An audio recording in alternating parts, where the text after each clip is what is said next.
Welcome back to the Chris Thomsen Show here on the ACU campus, along with Kimberly Prather and the coach Chris Thomsen. I'm Grant Boone. All right, Coach, so you go into the second half leading 16-0, but you knew that Northwest was going to make a run, didn't you? Yeah, a great program, great tradition, great pride. You know they're going to answer in the second half, and they did. They came out and got some things established, but our defense rose up to the occasion, and we did enough to win the game, and proud of the effort from our guys. Let's take a look at these second half highlights. It begins with a 3-and-out that your defense put on that Northwest offense.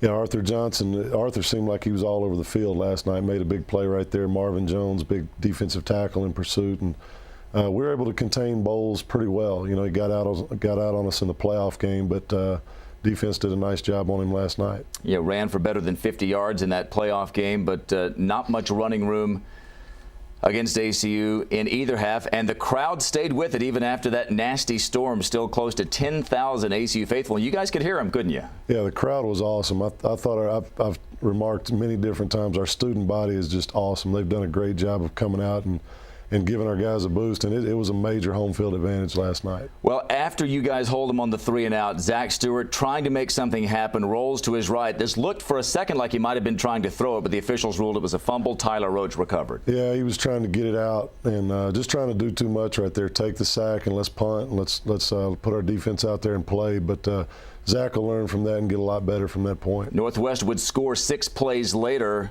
From 34 yards out after recovering that fumble. It made it 16-7, and then you guys do punt from deep in your own territory, and Mark Sprague has the punt blocked, and Aldwin Foster-Reddick, a big playmaker on the defense for Northwest Missouri State, recovers in the end zone. Northwest Missouri is great in all phases, not just offense, defense, but their special teams. They do a great job with that, and you know, they came up with a big play. I think the kid that blocked it was a Texas kid, and he was pretty excited to get that done. And But we bounced back. Mark bounced back and had some great punts after that. So tough play that got him back in the game. Kendrick Johnson, transfer, one of the guys you brought in here this year, with a really nice return out to the 37-yard line following that touchdown that made it 16-14. Yeah, Kendrick from Kilgore Junior College had some explosive plays. Kind of showed some flashes last night.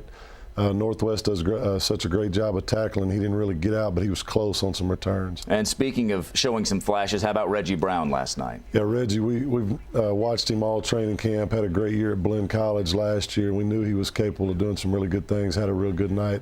Had some real solid runs for us up the middle last night, kept the clock moving. ACU at this point leading 16-14.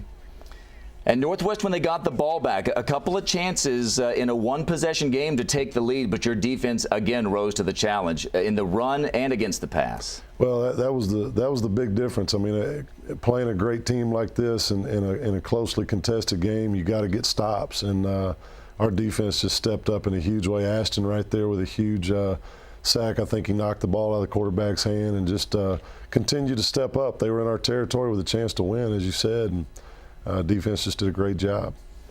And then ACU, clinging to that 16-14 lead, held Northwest Missouri State.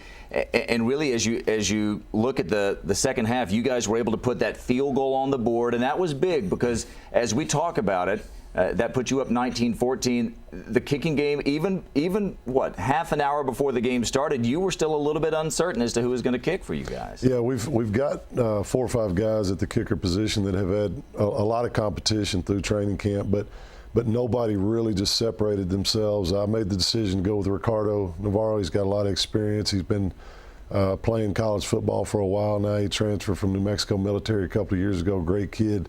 He stepped up in a big way, hit that field goal, hit a couple extra points. I was really proud of him.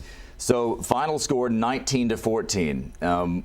We have seen some Monets through the years that your teams have put together. Last night's was maybe more of a Picasso, yeah. You know, like an eyeball up here and a mouth over here. It was a weird night all the way around, starting with the fact that you didn't begin the game until an hour late. As you look back here, it's been a couple of days, a chance to think about it. What you're feeling about the overall effort of your team? Well, just looking back on Thursday night, you know, the thing that stands out the most is just the guys just kept coming. We talk all the time about just play the next play, no matter what the score is, you know. And I think they did a great job with that. I'm really, really proud of our coaches. You know, starting with our defensive staff, they put together a great plan to contain Bowles and do some things. And our defensive kids really stepped up. But on the offensive side, too, as many new faces as we had, able to come up with some points and some conversions on third down. We got to get a lot better in third down. But overall, just real proud of our team, real proud of our program. It was a big win. I think it'll be a big win for recruiting because it was nationwide, and a lot of people see that ball game. So it was just a great night overall, and we're really proud of our crowd. You know, last year we were 6th in the country in attendance, and that really is a huge boost for our team out there, that encouragement factor. And last night they picked up where they left off last year. It was just a fun night overall. After this commercial break, we'll take a look at the 3rd year of the ACU women's soccer program.